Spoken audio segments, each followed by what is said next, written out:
দেখো রাত বাজে 11টা, এখন সবাই বিরিয়ানি খাইবে।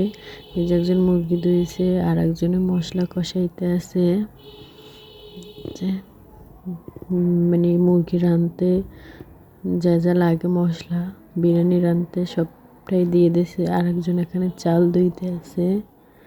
এত শখ, এত রাইতে বিরিয়ানি খাবে। আর এই শীতে অনেক ঠান্ডা পড়তে আছে। যে পানি দিয়ে দিয়েছে, বিরিয়ানিটা প্রায় হয়ে যাইতেছে, খাওয়া যাইবে তাইলে মনে হয়। আমাদের বিরিয়ানি রান্না করা কিন্তু প্রায় শেষ। এই যে খেতে বসলাম, সত্যি অনেক মজা হয়েছিল। এত রাত্রে যদি গরম গরম বিরিয়ানি খাওয়া যায়, কার না ভালো লাগে তোমরা বলো।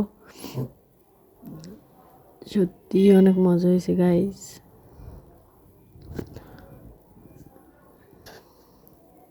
আচ্ছা, তোমরা সবাই ভালো থাকো, আল্লাহ হাফেজ।